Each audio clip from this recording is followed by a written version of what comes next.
नमस्कार, आप देख रहे हैं न्यूज भारत 24 और मैं हूं आपके साथ अजय झा। हाजिर हूं अब तक की 10 बड़ी खबरों के साथ।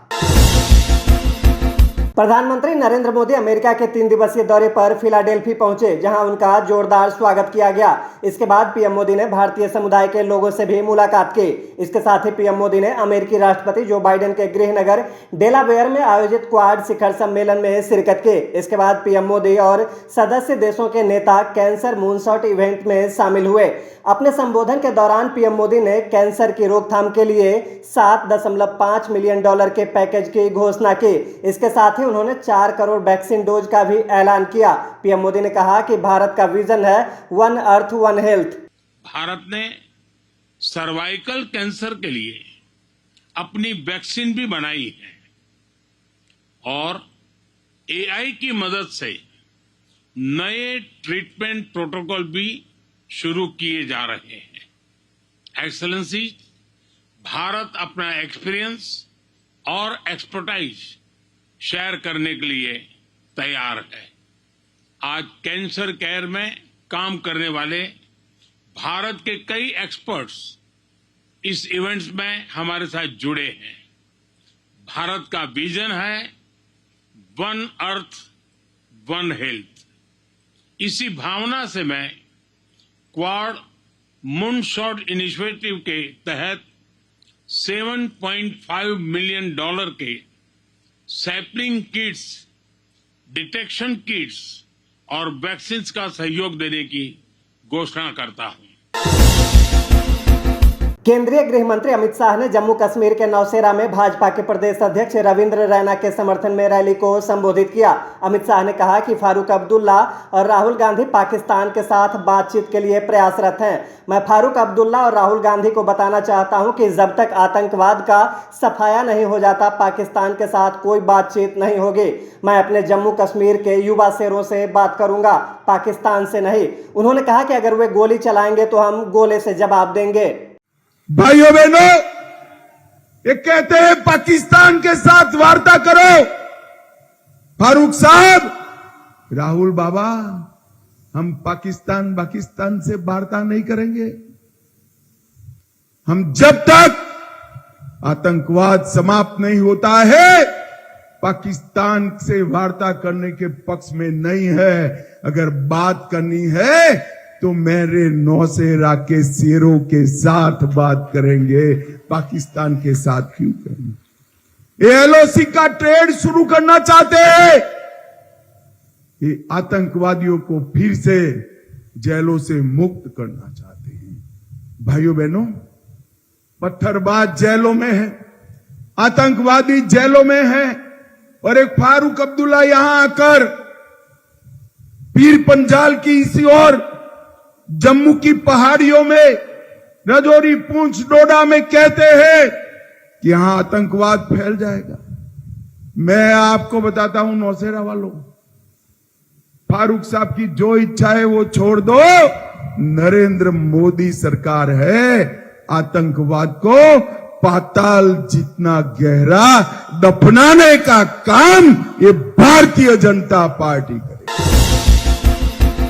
जनता की अदालत में आम आदमी पार्टी के राष्ट्रीय संयोजक अरविंद केजरीवाल अपनी बात रखी। केजरीवाल ने इस्तीफा देते हुए कहा था कि वो जनता की अदालत में जाएंगे। केजरीवाल ने कहा था कि वे सीएम की कुर्सी पर तभी बैठेंगे जब जनता उन्हें ईमानदारी का प्रमाण पत्र देगी। केजरीवाल ने कहा, मैं भ्रष्टाचार के दाग के साथ नहीं जी सकता। मुझे सत्ता का लालच, सीएम की कुर्सी की भूख नहीं है। मैं पैसे कमाने नहीं आया। पैसे कमाने होते तो मैं इनकम टैक्स की नौकरी करता, उसमें करोड़ों रुपए कमा लेता, बल्कि हम देश के लिए आए थे। लोगों की शिक्षा शानदार कर दी, बच्चों को भविष्य दे दिया। 10 साल ईमानदारी से काम किया। मोदी जी को लगने लगा कि अगर इनसे जीतना है तो इनकी ईमानदारी पे चोट करो, इनको बेईमान साबित करो। तो प्रधानमंत्री जी ने एक षड्यंत्र रचा। उन्होंने षड्यंत्र रचा, केजरीवाल को बेईमान साबित करो, मनीष सिसोदिया को बेईमान साबित करो, आम आदमी पार्टी को बेईमान साबित करो और षड्यंत्र रच के इन्होंने हमारे सारे बड़े बड़े नेताओं को एक एक करके जेल में डाल दिया। दोस्तों, अब हम जेल से बाहर आ गए और जेल से बाहर आने के बाद मैंने इस्तीफा दे दिया। आपके मन में यह चल रहा होगा कि केजरीवाल ने इस्तीफा क्यों दिया।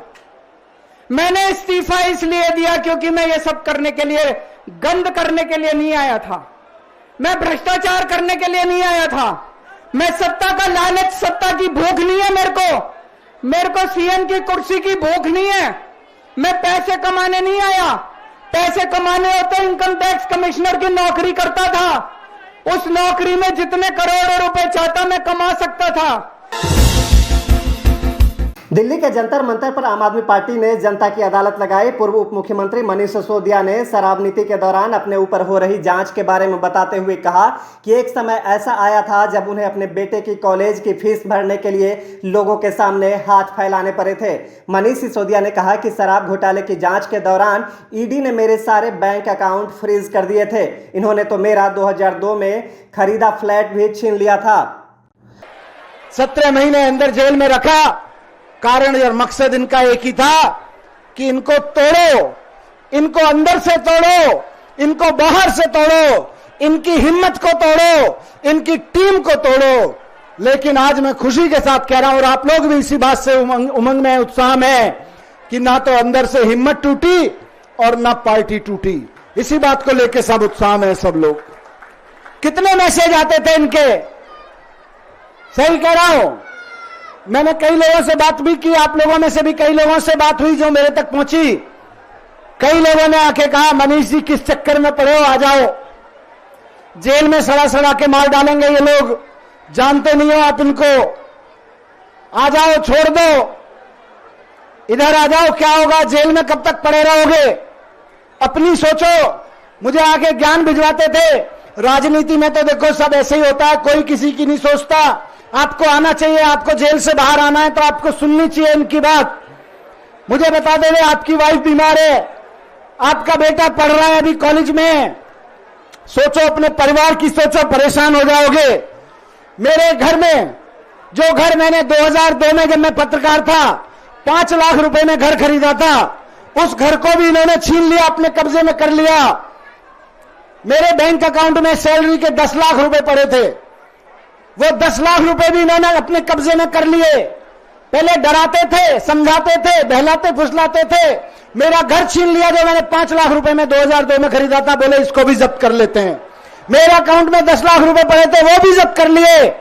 मेरा बेटा कॉलेज में पढ़ता है, मुझे उसकी फीस भरने के लिए लोगों के सामने हाथ फैलाने पड़े कि मुझे अपने बेटे की फीस देनी है, मेरा बैंक अकाउंट ईडी ने फ्रीज कर दिया है।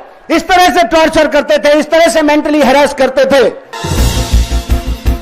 मुख्यमंत्री नीतीश कुमार ने राज्य की विधि व्यवस्था को लेकर समीक्षात्मक बैठक में कई अहम फैसले लिए। इस बैठक के दौरान सीएम ने संबंधित अधिकारियों को बिहार पुलिस महकमे में खाली पड़े पदों पर जल्द से जल्द बहाली करने का निर्देश दिया। बता दें कि फिलहाल बिहार में पुलिसकर्मियों के लिए 2,29,139 पद स्वीकृत हैं। ऐसे में अब बिहार पुलिस महकमे में 1,23,000 पदों पर बहाली की प्रक्रिया शुरू होने जा रही है। बता दें कि बिहार में 1,23,000 पदों पर होने वाली बहाली में 136 पदों पर डीएसपी की बहाली की प्रक्रिया भी शुरू हो गई है।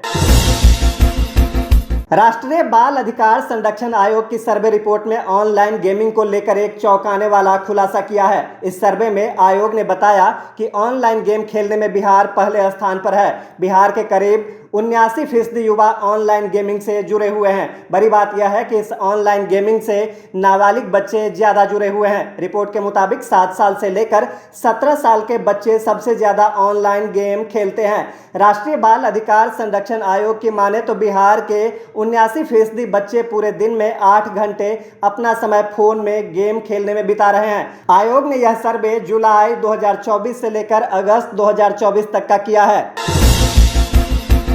राजधानी पटना में कांग्रेस नेता की दबंगई उन्हीं पर भारी पड़ गई। यहां कई लोगों ने उनके घर पर हमला बोल दिया। लोगों ने उनके घर के बाहर खड़ी कई गाड़ियों में तोड़फोड़ कर दी। मामला दीघा थाना क्षेत्र का है, जहां कांग्रेस के जिला अध्यक्ष शशि रंजन के घर को निशाना बनाया गया।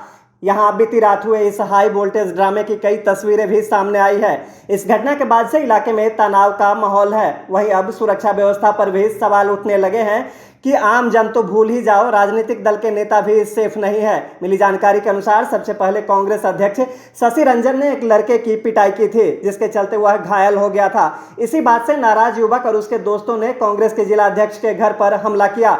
इस दौरान दोनों पक्षों में जमकर मारपीट हुई। पुलिस ने बताया कि इस मामले में दोनों तरफ से 6 लोगों को गिरफ्तार किया गया है। बिहार में भी भारी बारिश के बाद कई इलाकों में बाढ़ आ गई है। इस बीच भागलपुर में बाढ़ का पानी रेलवे ब्रिज तक पहुंच गया, जिसके बाद कई ट्रेनों को रद्द कर दिया गया, जबकि कई ट्रेनों के रूट भी डाइवर्ट कर दिए गए। बिहार में बाढ़ के चलते जिन ट्रेनों को रद्द किया गया उनमें Patna Dumka express, Saraigarh Deoghar special, Jamalpur Kiul MEMU special और भागलपुर दानापुर इंटरसिटी एक्सप्रेस ट्रेनें शामिल हैं। वहीं जिन ट्रेनों को डाइवर्ट किया गया है उनमें अजमेर भागलपुर एक्सप्रेस, विक्रमशिला एक्सप्रेस, हावड़ा गया express, Surat Bhagalpur express, Anand Vihar Malda town express और ब्रह्मपुत्र मेल शामिल है। भारत ने बांग्लादेश को चेपॉक में खेले गए पहले टेस्ट में 280 रन से हरा दिया है। बांग्लादेश की टीम चौथे दिन अपनी दूसरी पारी में 234 रन पर सिमट गई। भारत ने 515 रनों का लक्ष्य दिया था। अश्विन ने 6 और जडेजा ने 3 विकेट झटके। टीम इंडिया ने 2 मैचों की सीरीज में 1-0 की बढ़त हासिल कर ली है। दरअसल टीम इंडिया ने टेस्ट में जीत और हार के मामले में खास उपलब्धि हासिल की है। भारत ने साल 1932 के बाद पहली बार टेस्ट में हार के मुकाबले ज्यादा मैचों में जीत दर्ज की है। भारत ने अभी तक 179 टेस्ट मैच जीते हैं, जबकि 178 मैचों में हार का सामना किया है। इससे पहले ऑस्ट्रेलिया, इंग्लैंड और दक्षिण अफ्रीका की टीम यह कारनामा कर सकी है। अब दूसरा टेस्ट 27 सितंबर से कानपुर में खेला जाएगा। ब्लूमबर्ग मिलेनियर इंडेक्स की ताजा रैंकिंग सामने आई है। इस लिस्ट में भारत को थोड़ा झटका लगा है, क्योंकि अमीरों की लिस्ट में मुकेश अंबानी फिसल गए हैं। हालांकि गौतम अडानी एक पायदान ऊपर आ गए हैं। अमीरों के लिस्ट में मुकेश अंबानी 12वें पायदान पर आ गए हैं, वहीं अडानी 15वें पायदान पर है। इससे पहले अंबानी 11वें नंबर पर थे तो अडानी 16वें नंबर पर। दुनिया के सबसे अमीर लोगों की इस लिस्ट में एलन मस्क $249 के नेटवर्थ के साथ पहले नंबर पर बने हुए हैं। अभी तक की खबरों में बस इतना ही। मुझे दीजिए इजाजत। नमस्कार।